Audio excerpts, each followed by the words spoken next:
Hello friends, तो आप लोग एक बार फिर स्वागत है हमारे यूट्यूब चैनल पर। फ्रेंड्स, आज हम बात करने वाले हैं संवेग या मोमेंटम के बारे में।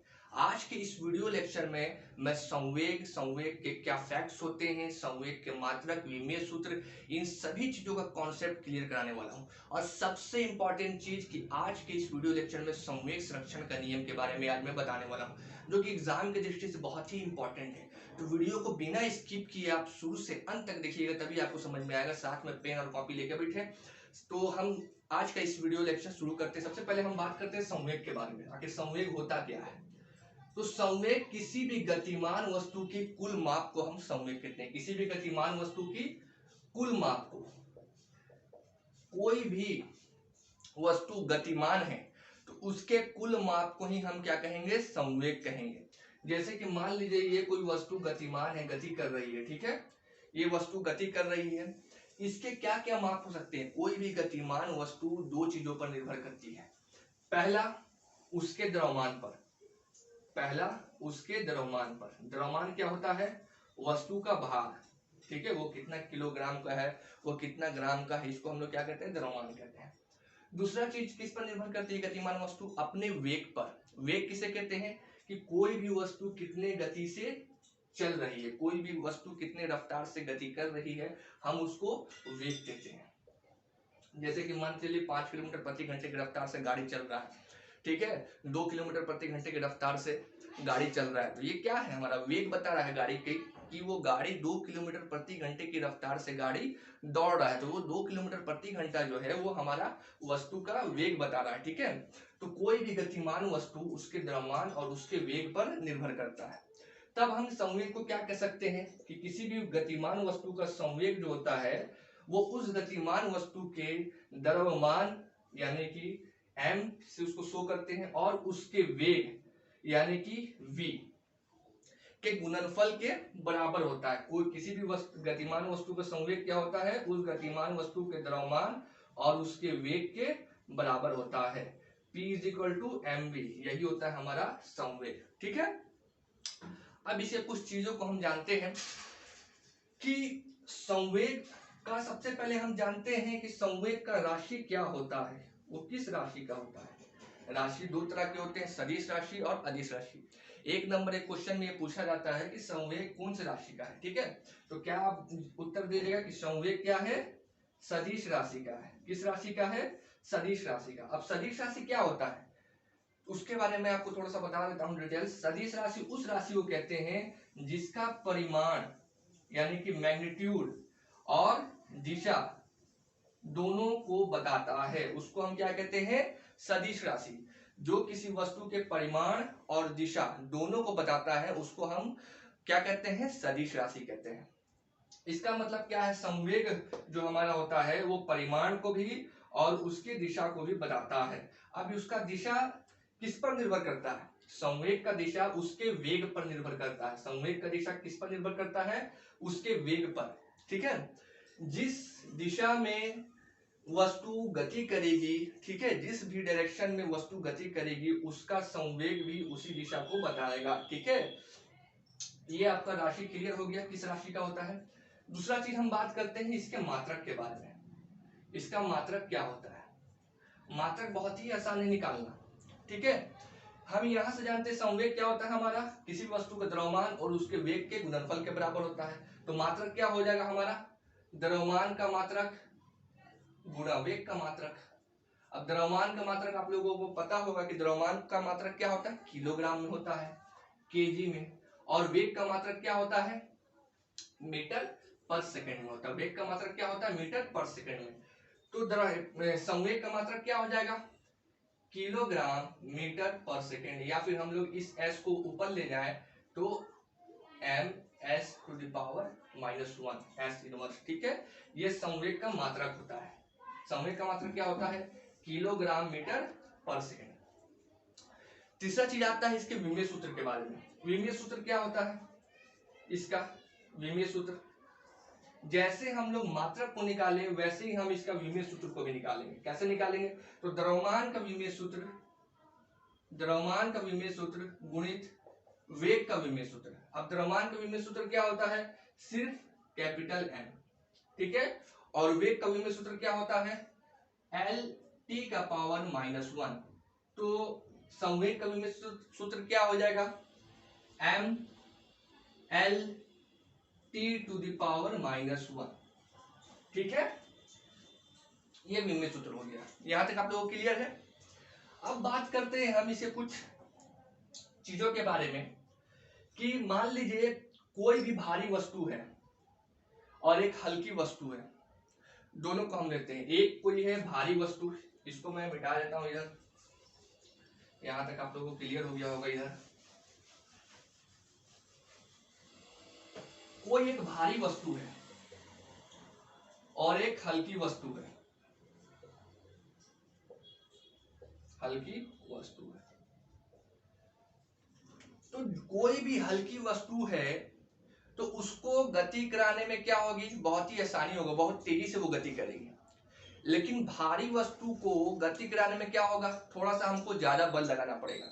जैसे कि मान लीजिए ये कोई एक हल्की बॉल है और एक उसके साथ में हम लेते हैं लोहे की बॉल या भारी बॉल ले लेते हैं। ठीक है, हल्की बॉल को हम अगर फेंकें, ठीक है, तो वो तुरंत इस स्थान से दूसरे स्थान तक पहुंच जाएगी। लेकिन अगर भारी गेंद को अगर हम फेंकना चाहें, ठीक है, तो हमको ज्यादा बल लगाना पड़ेगा। और अगर हम चाहें कि दोनों का एक साथ फेंके और दोनों एक साथ पहुंचे, यानी कि दोनों का क्या हो, एक समान चाल हो। ठीक है, दोनों का क्या हो, एक समान चाल हो। ठीक है, दोनों को हम एक समान चाल से फेंकना चाहें तो भारी वस्तु में क्या करना पड़ेगा, हमको बल ज्यादा लगाना पड़ेगा। ठीक है, अगर हम चाहें कि दोनों बॉल एक साथ एक स्थान से दूसरे स्थान पर पहुंचे फेंकने पर, तो भारी वस्तु को हम लोग को क्या फेंकना पड़ेगा, ज्यादा बल के साथ फेंकना पड़ेगा। ठीक है, तो उसी के मुकाबले क्या करना पड़ेगा, हल्की वस्तु में क्या करना पड़ेगा, कम बल लगाना पड़ेगा। हल्की वस्तु में क्या करना पड़ेगा, कम बल लगाना पड़ेगा भारी वस्तु के अपेक्षा। ठीक है, दूसरी ओर देखें हम कि अब जब हम लोग बॉल फेंकें, अब हमको बॉल को रोकना है उस ओर से। ठीक है, दोनों एक समान गति से आ रही है, दोनों बॉल, ठीक है, एक समान गति से दोनों एक साथ आ रहा है। तो हम देखेंगे कि हल्की वस्तु को रोकने के लिए हमको कम बल लगाना पड़ेगा। उसी प्रकार हल्की वस्तु को रोकने के लिए हमको क्या करना पड़ेगा, कम बल लगाना पड़ेगा। लेकिन भारी वस्तु को रोकने के लिए हमको क्या करना पड़ेगा, ज्यादा बल लगाना पड़ेगा। ठीक है, क्लियर यहां तक। हम देखते हैं अब कुछ संवेग के फैक्ट्स के बारे में, बहुत ही इंपॉर्टेंट है ये फैक्ट्स, एग्जाम के दृष्टि से बहुत बार पूछे जाते हैं।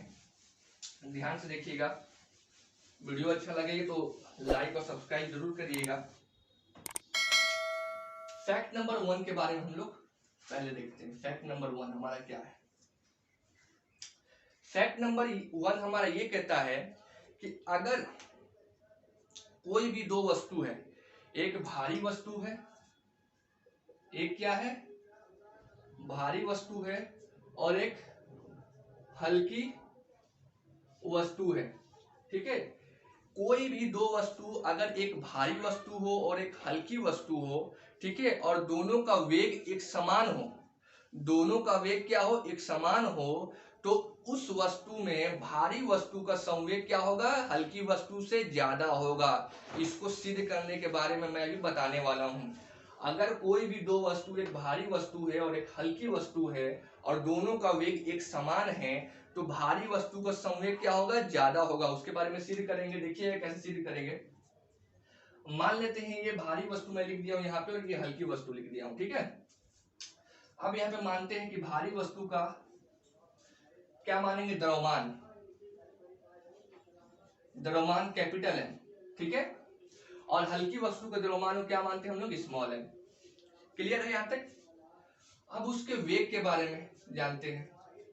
वेग मान लेते हैं भारी वस्तु का वेग v है और हल्की वस्तु का वेग भी क्या होगा, v होगा। क्यों होगा, क्योंकि दोनों एक समान वेग से गति कर रहे हैं। संवेग, संवेग की बात करते हैं तो भारी वस्तु का संवेग मान लेते हैं p1 है और हल्की वस्तु का संवेग क्या है, p2 है। ठीक है, फिर से मैं क्वेश्चन रिपीट करता हूं कि अगर एक भारी वस्तु है और अगर एक हल्की वस्तु है, ठीक है, और अगर दोनों का वेग एक समान है, तो भारी वस्तु का संवेग हल्की वस्तु के संवेग से अधिक होता है। ठीक है, भारी वस्तु का संवेग हल्की वस्तु के संवेग से अधिक होता है। इसका मतलब हमको ये सिद्ध करना है कि P1 का जो मान है वो P2 के मान से क्या होगा, ज्यादा होगा, क्योंकि P1 क्या है हमारा, भारी वस्तु का संवेग है, और P2 क्या है हमारा, हल्की वस्तु का संवेग है। ठीक है, ये हमको सिद्ध करना है। सिद्ध करते हैं। भारी वस्तु का मान लिया हम लोग द्रव्यमान कैपिटल M, वेग कितना है v और संवेग P1। उसी तरह हल्की वस्तु का द्रव्यमान कितना है, स्मॉल m, वेग v और संवेग क्या है, P2। अब यहाँ पे मानते हैं हम लोग भारी वस्तु का संवेग कितना हो जाएगा, भारी वस्तु का संवेग P1 बराबर कितना होगा, भारी वस्तु का द्रव्यमान गुणित वेग। भारी वस्तु का द्रव्यमान कितना है, कैपिटल M, और वेग कितना है, कैपिटल V। इक्वेशन नंबर 1 मान लेते हैं इसको। उसी प्रकार हल्की वस्तु का मान लेते हैं हम लोग। हल्की वस्तु का संवेग कितना हो जाएगा, P2 बराबर हल्की वस्तु का द्रव्यमान गुणित हल्की वस्तु का वेग, स्मॉल m इंटू v। अब हम लोग क्या करेंगे, हम लोग को यह सिद्ध करना है कि P1 का जो मान है वो P2 के मान से क्या है, अधिक है। हम क्या करेंगे, दोनों समीकरण को, समीकरण 1 और समीकरण 2 दोनों क्या करेंगे, भाग दे देंगे। समीकरण 1 से, समीकरण 1 और 2 को भाग करने पर भाग कर देंगे। P1 बटे P2 भाग कैसे करते हैं, LHS का साइड LHS तरफ, RHS का साइड RHS तरफ। P1 upon P2 is equal to क्या हो जाएगा, capital M into V upon small m into V।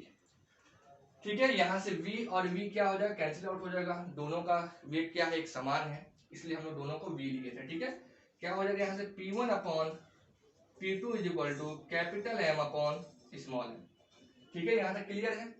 अब यहाँ पे आप लोग को ये ध्यान देना है, कैपिटल M क्या है, भारी वस्तु का द्रव्यमान है, और स्मॉल m क्या है, हल्की वस्तु का द्रव्यमान।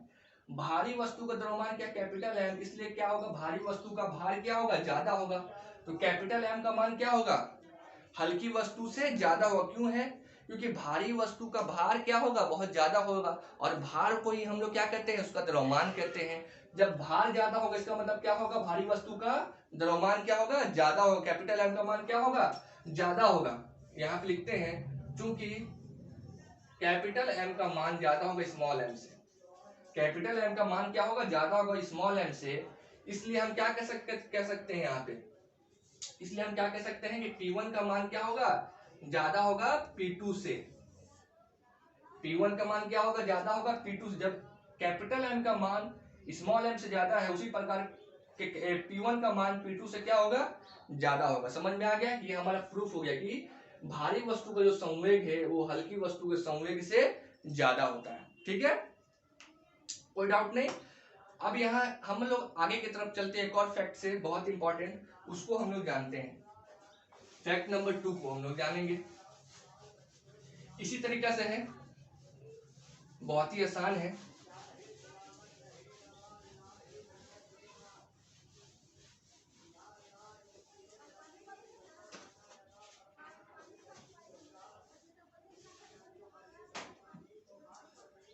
फैक्ट नंबर 2 में ये कहता है, अगर कोई दो वस्तु है, भारी वस्तु और एक हल्की वस्तु, अगर कोई दो वस्तु है, भारी वस्तु और हल्की वस्तु, और दोनों ही का अगर संवेग क्या है, दोनों का अगर संवेग बराबर है, दोनों का संवेग क्या है, अगर बराबर है, तो हल्की वस्तु का जो वेग होगा वो भारी वस्तु के वेग से ज्यादा होगा।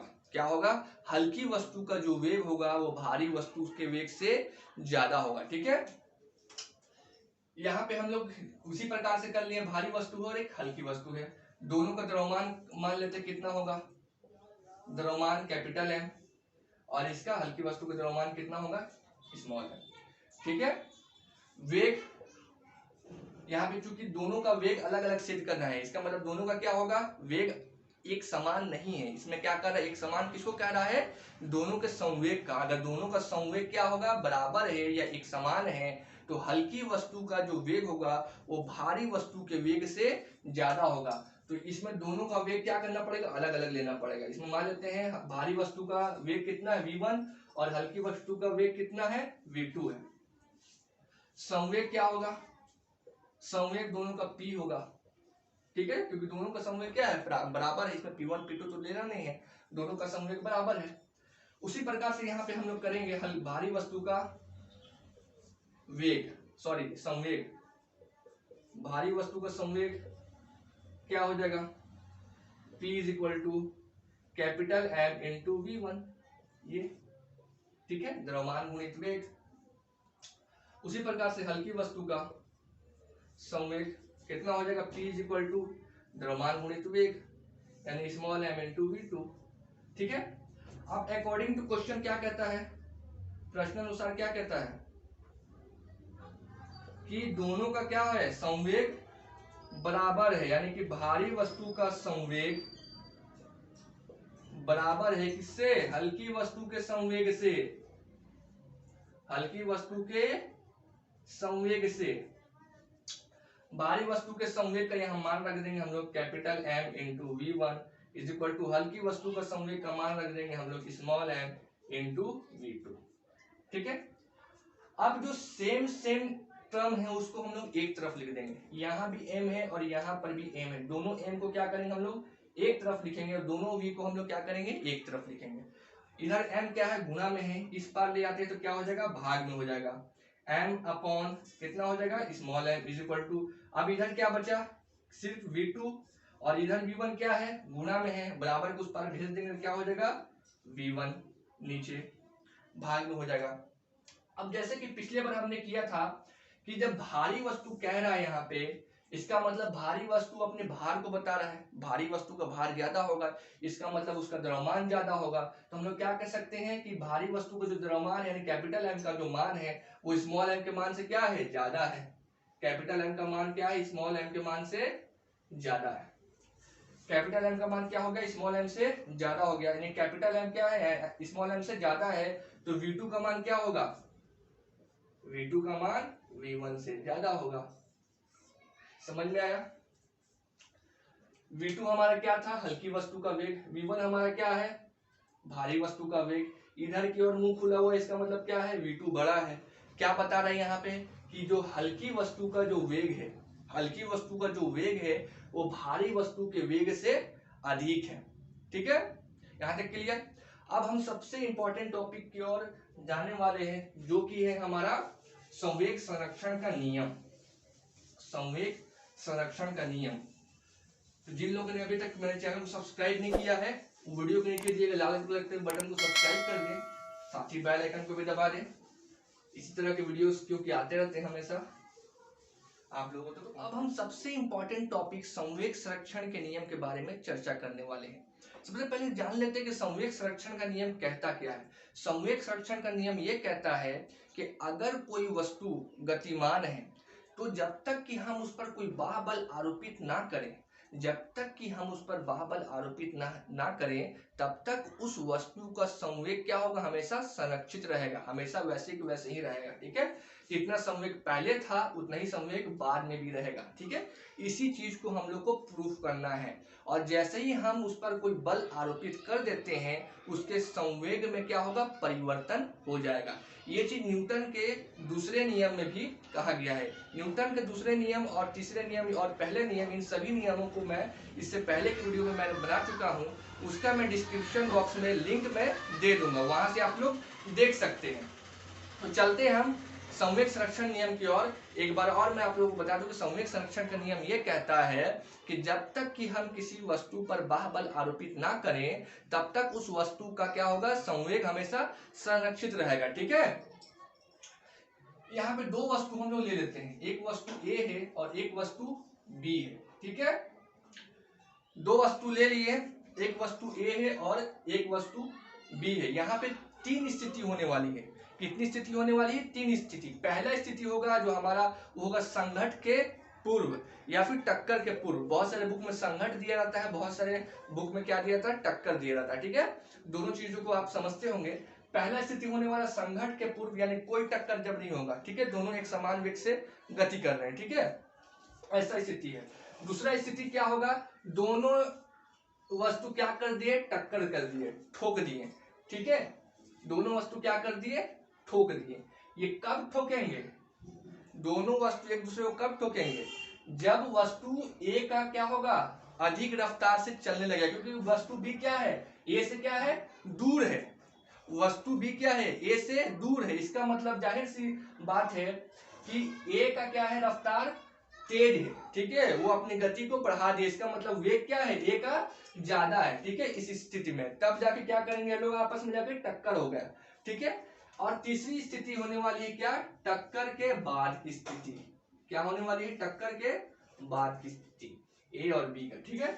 सभी का द्रव्यमान और हम लोग उसका वेग ले लेते हैं। मान लेते हैं द्रव्यमान को, टक्कर के पहले का द्रव्यमान है m1, वस्तु ए का, और वस्तु बी का द्रव्यमान कितना है, m2, टक्कर से पहले की, ठीक है। और टक्कर के बाद की का द्रव्यमान क्या है, वस्तु ए की m1 और वस्तु बी की m2, ठीक है।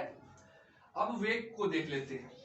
वेग, मान लेते हैं टक्कर से पहले का जो वेग है वो है u1 और वस्तु बी की u2, और टक्कर के बाद का वेग को हम लोग v से हम लोग शो करते हैं, v1 और वस्तु बी की v2। ये टक्कर से पहले की स्थिति, यहां लिख लेता हूं, टक्कर से पहले, ये जब टक्कर हो रहा है तब की स्थिति है, और ये टक्कर के बाद की स्थिति, या फिर संघट के बाद की स्थिति, संघट के बाद की स्थिति, ये टक्कर के बाद की स्थिति, ठीक है। अब यहाँ पे हम लोग क्या करेंगे, दोनों का संवेग ले लेते हैं, ठीक है। टक्कर से पहले का संवेग, टक्कर से पहले का संवेग क्या होगा, P1 इज इक्वल टू दोनों वस्तुओं का द्रव्यमान और वेग। पहले वस्तु ए का लेते हैं m1 इंटू u1 द्रव्यमान इंटू वेग, प्लस वस्तु बी का लेते हैं, कितना होगा m2 इंटू u2, ठीक है।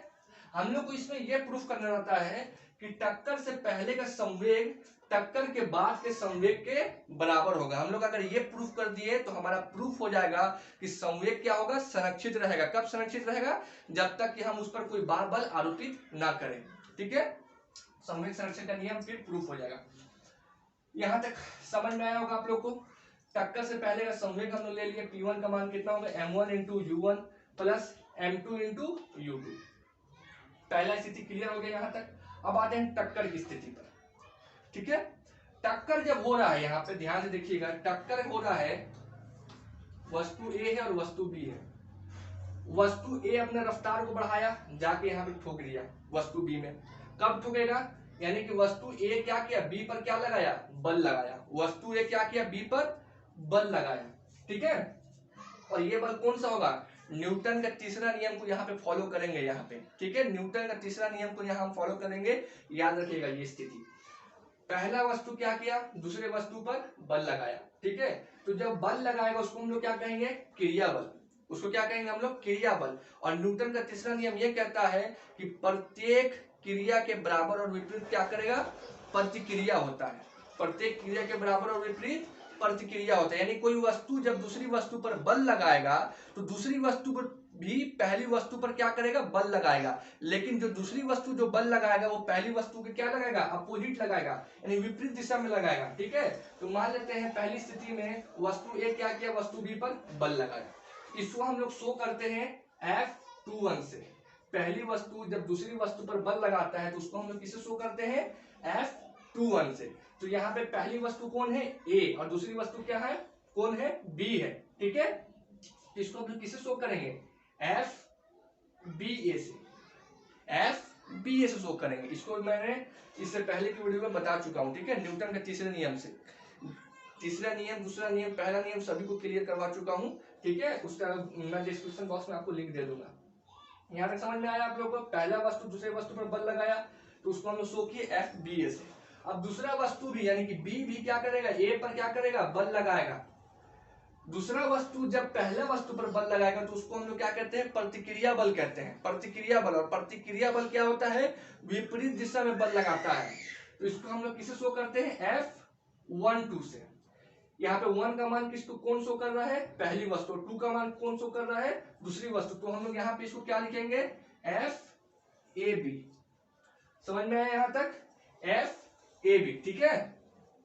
दूसरी वस्तु पहली वस्तु पे क्या किया, बल लगाया, और उसके क्या कर रहा है, विपरीत दिशा में लगा रहा है, इसलिए हम लोग क्या लगाएंगे यहाँ पे माइनस चिन्ह लगाएंगे। क्या लगाएंगे, माइनस चिन्ह लगाएंगे। इन सभी चीजों को आप लिख लीजिएगा कि टक्कर जब होगा तब पहली वस्तु दूसरी वस्तु पर एफ बी ए बल लगाएगी और उसी के पश्चात दूसरी वस्तु भी पहली वस्तु पर माइनस एफ ए बी बल लगाएगी। तब न्यूटन के तीसरे नियम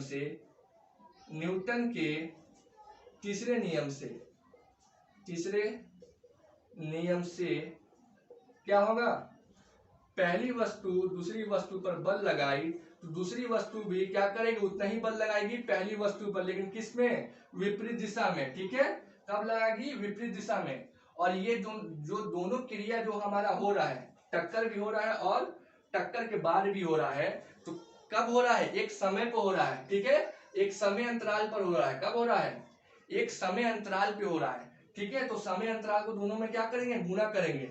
एफ बी ए इंटू समय अंतराल is equal to minus F A B into समय अंतराल। यहां तक अगर आप लोगों को समझ में आ गया है तो आगे का स्टेप बहुत ही आसान होने वाला है। यहां तक अगर आप लोगों को समझ में आ गया है तो आगे का स्टेप बहुत ही आसान है। ठीक है, बस आप लोग देखते रहिए यहां तक। फिर एक बार मैं बता देता हूं कि टक्कर से पहले का हम लोग क्या करेंगे, संवेग निकालेंगे। द्रव्यमान गुणित वेग वस्तु ए का प्लस द्रव्यमान गुणित वेग वस्तु बी का। ठीक है, यहां तक निकाल लिए। फिर टक्कर की स्थिति में आएंगे। टक्कर की स्थिति में क्या हो रहा है, किसी समय अंतराल पर दोनों वस्तु आपस में टकरा रहा है। ठीक है, दोनों वस्तु आपस में क्या कर रहा है, टकरा रहा है। तो पहला वस्तु दूसरे वस्तु पर बल लगा रहा है। ठीक है, तो दूसरा वस्तु भी पहले वस्तु पर बल लगा रहा है। तो जब पहला वस्तु दूसरे वस्तु पर बल लगाएगा तो उसको हम कहेंगे एफ बी ए। उसी प्रकार जब दूसरा वस्तु भी पहले वस्तु पर बल लगाएगा तो उसको हम लोग क्या कहेंगे, एफ ए बी। और जब दूसरा वस्तु पहले वस्तु पर बल लगाएगा, इसका मतलब क्या है, अपोजिट डायरेक्शन में लगाएगा, अपोजिट डायरेक्शन में लगाएगा। इसको हम लोग कहते हैं न्यूटन का तीसरा नियम। ठीक है, और ये सभी जो क्रिया और होगी वो किसी समय अंतराल पे होगी, इसलिए हम लोग क्या किए, समय अंतराल को क्या किए, हम लोग गुणा कर लिए। यहां तक समझ में आ गया। अब आप लोग यहाँ पे जानते होंगे कि किसी भी वस्तु के बल और उसके समय अंतराल के गुणनफल को क्या कहते हैं, आवेग कहते हैं। इसका मतलब यह यहाँ पे किसको बता रहा है, आवेग को बता रहा है। ये आवेग का फॉर्मूला में आ गया। ठीक है, ये किसको बता रहा है, आवेग को बता रहा है। ठीक है, किसी भी वस्तु के बल और उसके समय अंतराल के गुणनफल को क्या कहेंगे, उसका आवेग कहेंगे। यहाँ बल है और ये क्या है, समय अंतराल। यहाँ पर बल है और ये क्या है, समय अंतराल। इसका मतलब क्या है, ये आवेग को बता रहा है। ठीक है, अब यहाँ पे आएंगे हम लोग। यहां तक आप लोग को समझ में आ गया। अब दोनों ही स्थिति में हम लोग इसका भी आवेग निकालेंगे और इसका भी आवेग निकालेंगे, और कुछ नहीं करना है, दोनों का आवेग निकाल करके हम लोग यहाँ पे रख देंगे। ठीक है, समीकरण 1 में रख देंगे और हमारा सॉल्व हो जाएगा। संवेग संरक्षण का नियम सॉल्व हो जाएगा, एकदम आसान है यहाँ से। ठीक है, सबसे पहले इसका आवेग निकालते हैं। ठीक है, एफ बी ए वस्तु का आवेग कितना हो जाएगा, जब पहली वस्तु एफ बी ए किसको शो कर रहा है, पहली वस्तु को। जब पहली वस्तु का आवेग क्या होगा, जब पहली वस्तु दूसरी वस्तु पर बल लगाएगी, पहली वस्तु क्या करेगी, दूसरी वस्तु पर क्या कर रही है, बल लगा रही है। तो इसका मतलब क्या है, इसके संवेग में परिवर्तन होगा। इसके संवेग में क्या होगा, परिवर्तन होगा। ठीक है, जब भी हम किसी वस्तु पर बल लगाते हैं तो उसके संवेग में परिवर्तन होता है। ठीक है, और जब हम बल नहीं लगाएंगे, जब बाह्य बल क्या होगा का मान शून्य होगा, जब तक हम लोग बल नहीं लगाएंगे तब तक उस वस्तु का संवेग क्या होगा, संरक्षित रहेगा। जैसे ही हम किसी वस्तु पर बल लगाएंगे तो उस वस्तु के संवेग में क्या होगा, परिवर्तन होना स्टार्ट हो जाएगा। ठीक है, तो जब ए वस्तु बी पर टक्कर किया, ठीक है, टकराया जाके, इसका मतलब ए है, ए जो वस्तु है वो बी पर क्या लगाया, बल लगाया। तो एफ बी ए का आवेग क्या होगा, वस्तु बी में संवेग में संरक्षित नहीं होगा, संवेग में क्या होगा, परिवर्तन होना स्टार्ट हो जाएगा। इसके वस्तु बी में क्यों होगा, क्योंकि ए जो वस्तु है वो बी पर क्या लगाया, बल लगा रहा है। ए वस्तु बी पर बल लगा रहा है, जब बल लगाएगा तो संवेग में परिवर्तन होगा। ठीक है, तब इज इक्वल टू क्या होगा, बी वस्तु के संवेग में परिवर्तन, ठीक है, वस्तु बी के संवेग में परिवर्तन। अब ये परिवर्तन कैसे होगा, किसी वस्तु का परिवर्तन हम लोग कैसे निकालते हैं। मान के चलिए कि आपका किसी चीज में जॉब लगा हुआ है, वहां आपको पहली इनकम कितना मिलती है, 15,000 रुपया। पहले इनकम कितनी मिलती, 15,000 रुपया मिलता है। उसके बाद आपका सैलरी बढ़ के कितना हो जाता है, 20,000 रुपया हो जाता है। तब आपके सैलरी में कितना का परिवर्तन हुआ। तो परिवर्तन हम लोग कैसे निकालते हैं कि अंतिम जो क्रिया होती है उसको पहली क्रिया से हम लोग क्या करते हैं, माइनस कर देते हैं। अंतिम क्रिया को क्या करते हैं, पहली क्रिया से माइनस करते हैं, ठीक है। तो 20,000 को हम लोग माइनस कर देंगे कितना से, 15,000 से, ठीक है। कितना हो जाएगा, 5,000 रुपया। 15,000 को 20,000 से माइनस नहीं करेंगे, 20,000 को 15,000 से माइनस करेंगे। अंतिम जो क्रिया होगी उसको हम लोग प्रारंभिक क्रिया से क्या करेंगे, माइनस कर देंगे। उसी प्रकार यहां पर है कि जैसे ही वस्तु ए वस्तु बी पर बल लगाता है, वस्तु बी के संवेग में परिवर्तन आ जाएगा, ठीक है। तो ये परिवर्तन कैसे निकालेंगे, वस्तु ए का संवेग कितना हो जाएगा, या फिर यहां पे लिख देते हैं ए वस्तु का आवेग, ए वस्तु का आवेग कितना हो जाएगा, एफ बी ए इंटू समय अंतराल इज इक्वल टू वस्तु बी के संवेग में कितना का परिवर्तन आएगा। तो अंतिम क्रिया क्या है, अंतिम क्रिया वस्तु बी का क्या है, ये वाला है, ठीक है। अंतिम क्रिया क्या है, ये वाला है, M2 into V2, M2 into V2। और परिवर्तन में क्या करते हैं हम लोग, माइनस करते हैं, माइनस। प्रारंभिक क्रिया क्या है वस्तु का, ये, ठीक है, M2 इंटू U2। समझ में आया कैसे हुआ, इसका मान निकल गया यहां से। अब उसी प्रकार इसका ही मान निकालेंगे, ठीक है। उसी प्रकार हम लोग क्या करेंगे, इसका ही मान निकालेंगे, ठीक है। अब क्या करेगा, बी वस्तु भी क्या करेगा, आवेग, बी वस्तु भी क्या करेगा, आवेग लगाएगा, यानी बल लगाएगा। किस पर लगाएगा, वस्तु ए पर। वस्तु ए पर बल लगाया तो वस्तु ए में क्या करेगा, संवेग में परिवर्तन कर देगा। वस्तु बी जब क्या करेगा, बल लगाएगा तो वस्तु ए के संवेग में परिवर्तन कर देगा। तो ए वस्तु में क्या होगा, परिवर्तन होना स्टार्ट हो जाएगा। ए वस्तु के संवेग में परिवर्तन, ए वस्तु के संवेग में परिवर्तन हो जाएगा। अब ये परिवर्तन कैसे होगा, ठीक है, वस्तु ए के संवेग में परिवर्तन होगा। वस्तु ए कौन सा है, अंतिम क्रिया ये है, और प्रारंभिक क्रिया क्या है, ये है। उसी प्रकार हम लोग यहाँ पे लिख देंगे F A B into del T, वस्तु बी का आवेग हो गया, ठीक है, इज इक्वल टू ए वस्तु के संवेग में परिवर्तन क्या होगा, अंतिम क्रिया क्या है हमारा, M1 इंटू V1 माइनस, ठीक है, प्रारंभिक क्रिया क्या है, M1 इंटू U1, ठीक है। यहां तक समझ में आया, किसी को कोई डाउट नहीं। अब यहां पे हम लोग देखिएगा, बहुत ही आसान है। अब यहां से इन दोनों का मान निकल गया, इसका ही मान निकल गया, इसका ही मान निकल गया यहाँ पे F B A into del T का ये मान निकल गया, और F A B into del T का ये मान निकल गया। इन दोनों मान को हम लोग उठा के बस कुछ नहीं करना, समीकरण 1 में रख देना। इन दोनों मान को उठा के कहाँ रखना है, समीकरण 1 में रख देना है, ठीक है। हम लोग रखते हैं इन दोनों मान को समीकरण 1 में।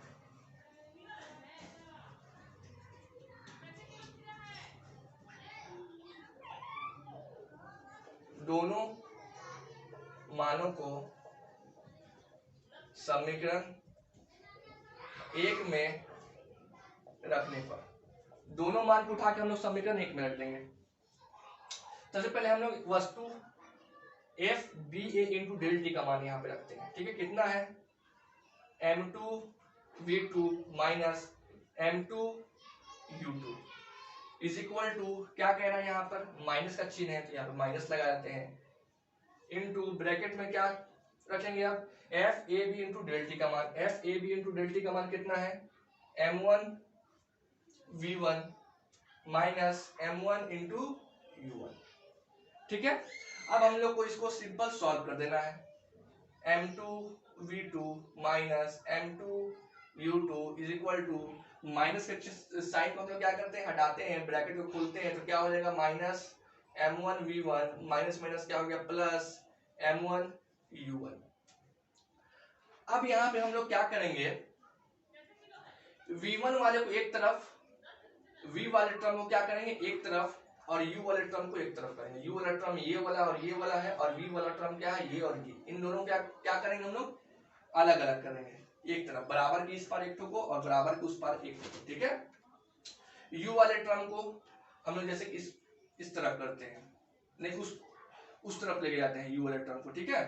इधर हम लोग v वाला टर्म करते हैं, m2 v2 इधर से माइनस m1 v1 को इधर ले आते हैं, क्या हो जाएगा प्लस m1 v1 हो जाएगा, और बराबर के उस पर क्या बचा पहले से यहाँ हम लोग को m1 u1, और इधर क्या है माइनस m2 u2 है, इसको बराबर के उस पर ले जाते हैं, क्या हो जाएगा प्लस m2 u2। या फिर हम लोग इसको क्या कर लिख सकते हैं m1 v1 plus m2 v2 लिख सकते हैं, m1 v1 plus m2 v2 दोनों प्लस में है, is equal to m1 u1 plus m2 u2। या और हम लोग क्या कर सकते हैं लिख सकते हैं, इसको हम लोग पहले लिख देते हैं और इसको हम लोग बाद में लिख देते हैं, ठीक है। m1 यहाँ पे u1 होगा, m1 u1 plus m2 u2 is equal to क्या हो गया हमारा m1 v1 plus m2 v2, ये हमारा प्रूफ हो गया। अब यहाँ पे देखिएगा ये जो हमारा m1 u1 plus m2 u2 जो हमारा है, m1 u1 और m2 v2 जो हमारा है वो टक्कर के पहले का संवेग है, वो टक्कर के पहले का संवेग है, ठीक है। m1 u1 plus m2 u2, ठीक है, टक्कर के पहले का संवेग है। और ये जो हमारा है m1 v1 plus m2 v2 ये हमारा टक्कर के बाद का संवेग हुआ, ठीक है। टक्कर के बाद का संवेग क्या होगा हमारा p2 इज इक्वल टू, मैंने यहाँ पे निकाला नहीं है, यहाँ पे निकाल के बता दे रहा हूँ, m1 v1 plus m2 v2 द्रव्यमान गुणित वेग पहली वस्तु का प्लस दूसरी वस्तु का द्रव्यमान गुणित वेग, ये हो गया हमारा, ठीक है। हम इसको क्या लिख सकते हैं, और टक्कर के पहले का संवेग बराबर टक्कर के बाद का संवेग, ये दोनों बराबर हो रहे हैं। इसका मतलब क्या कह रहा है कि जब तक हम किसी भी वस्तु में कोई बाहबल आरोपित नहीं करेंगे तब तक उन दोनों वस्तुओं का संवेग क्या होगा संरक्षित रहेगा। कब संरक्षित रहेगा, जब तक कि हम किसी वस्तु पर बाहबल आरोपित ना करें। जैसे ही हम किसी वस्तु में बाहबल आरोपित कर देते हैं संवेग में परिवर्तन होना स्टार्ट हो जाता है, ठीक है। बहुत इंपॉर्टेंट टॉपिक है ये, उम्मीद है कि आप लोगों को समझ में आया होगा आज का वीडियो लेक्चर। तो इस वीडियो को लाइक करें, साथ ही मेरे चैनल को सब्सक्राइब करें, ठीक है। और अच्छा लगा हो तो अपने दोस्तों के पास भी शेयर करें, ठीक है। इसी तरह मेरे वीडियो में और मेरे चैनल्स में बने रहें, ठीक है। आप लोग अपना सपोर्ट देते रहें, ठीक है। तो आज के लिए बस इतना ही, तब तक के लिए धन्यवाद, ठीक है। जय हिंद।